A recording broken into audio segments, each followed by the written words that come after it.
What's up everyone, Max here in Muscle World, and welcome to today's video where I am going to be doing a comparison between the Under Armour TriBase Reign 5 and 6 trainers.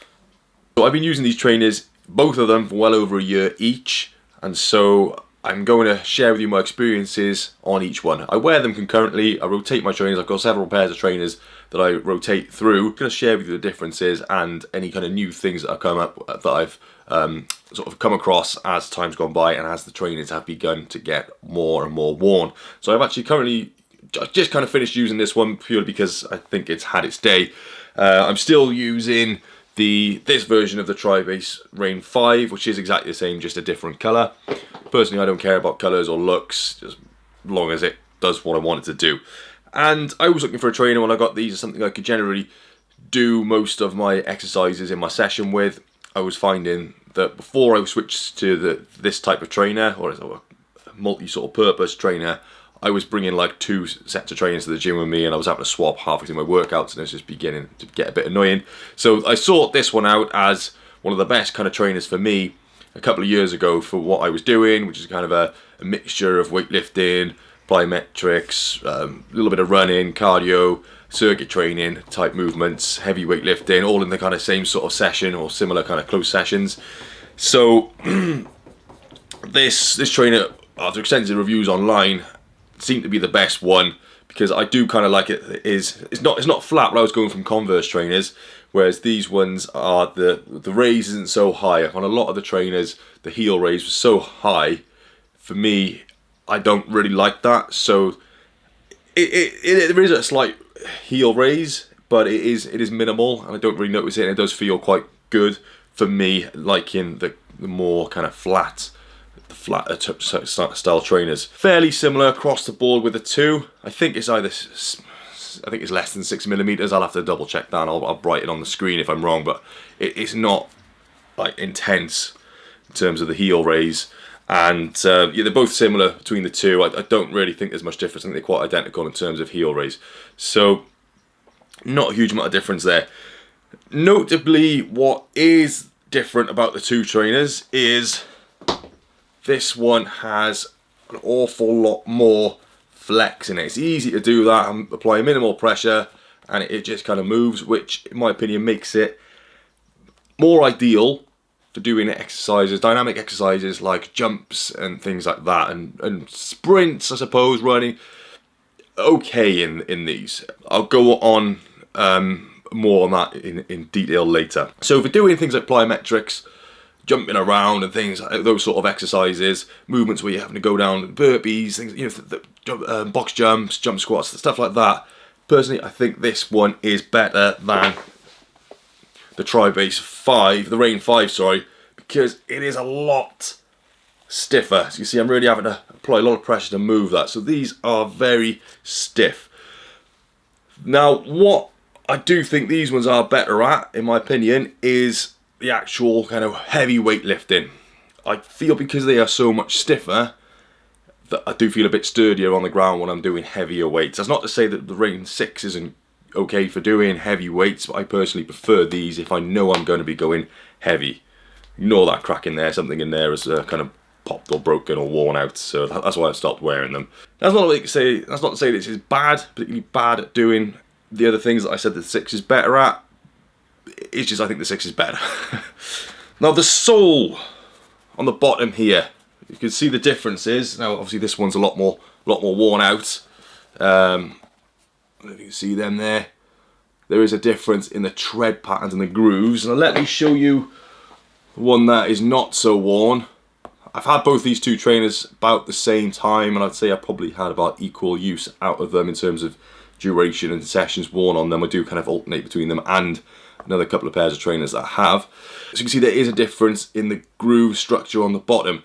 What I do think makes this one, the 6, better is these little kind of white bits here, little bits of rubber, do tend to break apart and break away, as you can see there. Whereas this one, because it's all one kind of solid kind of block of rubber, then it's not going to sort of come apart like that, and the glue is not going to break. So this is actually firmly attached to the rest of the shoe. Whereas on these ones, you've got, I just find these bits that's going to come away if I pull that hard enough. Now, the grip structure on the bottom. I did think this was going to be better than it actually was. It's okay. Really good on things like rubber, indoor gym settings. AstroTurf is okay. Outside, not very good. Outside when it's wet, very, very bad.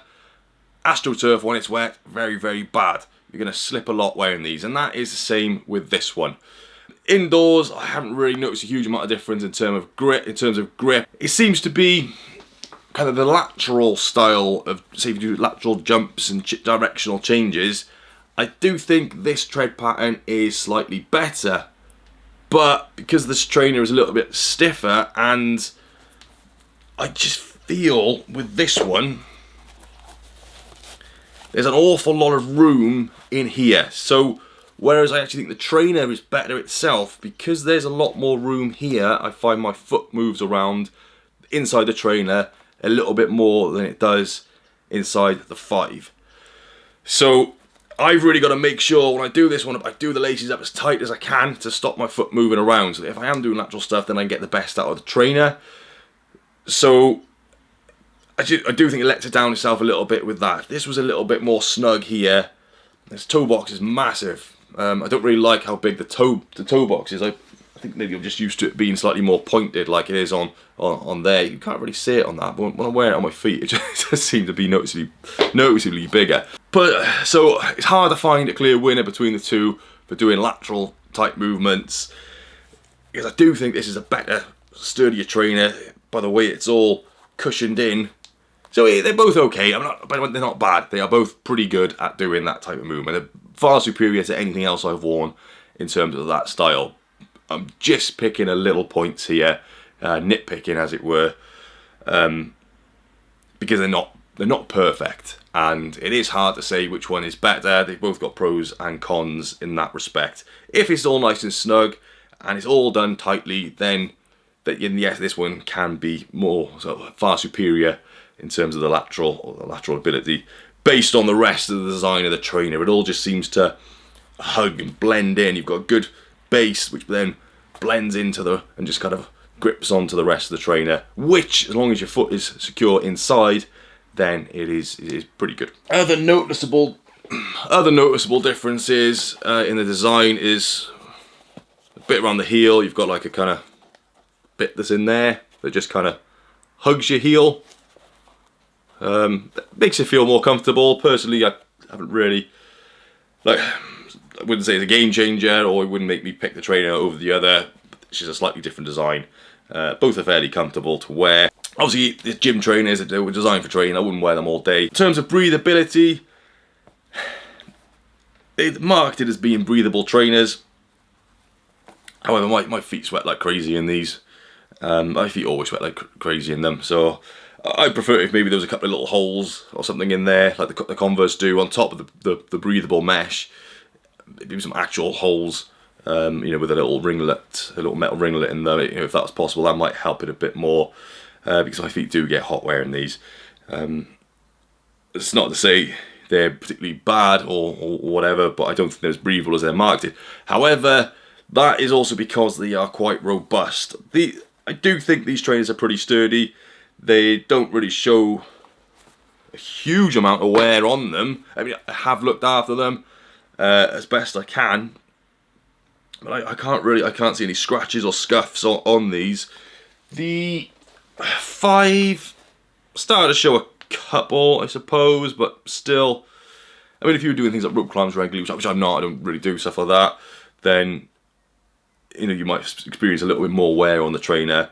That's what these things are here for. Right, I mentioned earlier that I was going to go back to running and sprinting and things like that. These are okay for doing, if you're doing gym workouts on things like skill mills or the curved treadmills or normal treadmills or indoor sprints. I'd say these both are okay. I would probably say this one's a little bit better than the TriBase 5 for that.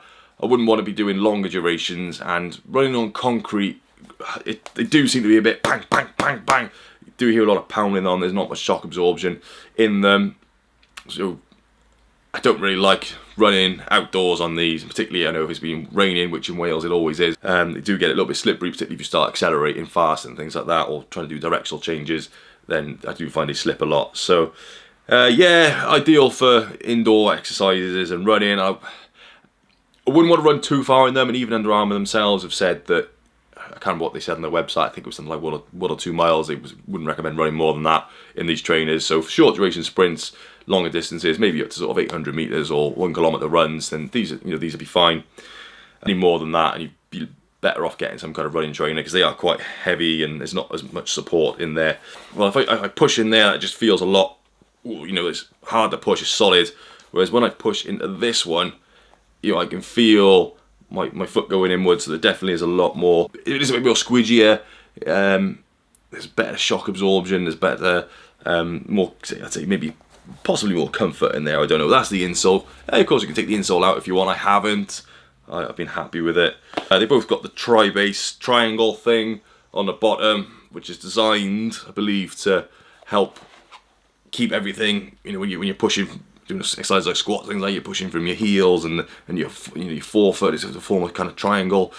Yeah, I'd say it is helpful. I noticed it when I went over from these to doing exercises like power explosive exercises. When I went from Converse trainers to these, I did feel the benefit of that. And particularly if I now go to running trainers and if I wear running trainers in the gym, I notice the difference from wearing these. I feel less stable because I'm so used to wearing these in the gym. If I had to pick one or the other, it would depend entirely on what I was doing. If I was doing weightlifting only, I would wear the TriBase Reign 5. If I was doing just more running type circuit training exercises, dynamic exercises, definitely the 6. Plyometrics and things like that, definitely the 6. General kind of, if I'm doing upper body workouts, I tend to wear this one, the 5. When I'm doing my leg exercises, it will depend entirely on whether I'm just doing purely heavy weights or if I'm doing a little more sort of jumps and dynamic and changing movements, then I'll wear this one. So it really does depend. It's no clear-cut winner in what's better. It does just depend on what exercise you're doing. And I would recommend, if you are looking to buy either of these two, try them on and just see how it feels in terms of fit. Both are pretty good trainers. Both are quite versatile trainers, but they do have their limitations, and that is particularly more notable when it comes to doing things outdoors, particularly when it's wet or the type of ground you're on. If you're just training in the gym, then either of these trainers should be suitable and good for most things that you can do in there, bar long distance running. Let me know your thoughts in the comments, which you think is best. I've tried to keep this as more kind of functional rather than form and how they look. I know there's different designs.